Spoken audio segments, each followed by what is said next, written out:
John Calvin, on Psalm 16, verse 3. But to the saints that are in the earth, and to the excellent, in whom is all my delight. As for the saints who are in the land, they are the glorious ones in whom is all my delight. The only way of serving God aright is to endeavor to do good to his holy servants.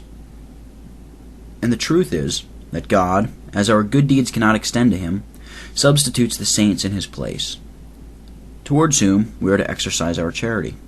When men, therefore, mutually exert themselves in doing good to one another, this is to yield to God right and acceptable service. David intimates that he will unite himself with the devout worshippers of God and be their associate or companion. Even as all the children of God ought to be joined together by the bond of fraternal union, that they may all serve and call upon their common Father with the same affection and zeal. We thus see that David, after having confessed that he can find nothing in himself to bring to God, seeing he is indebted to him for everything which he has, sets his affections upon the saints, because it is the will of God that, in this world, he should be magnified and exalted in the assembly of the just, whom he has adopted into his family for this end, and that they may live together with one accord under his authority and under the guidance of his Holy Spirit.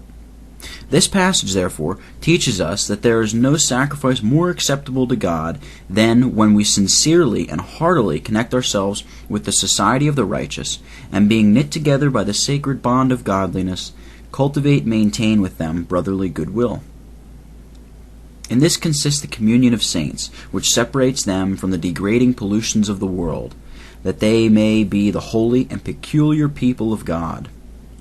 The faithful bear the image of God, that by their example we may be stirred up to meditation upon the heavenly life. For the same reason the psalmist calls them excellent or honorable, because there is nothing which ought to be more precious to us than righteousness and holiness, in which the brightness of God's Spirit shines forth. We ought therefore highly to value and esteem the true and devoted servants of God, and to regard nothing as of greater importance than to connect ourselves with their society.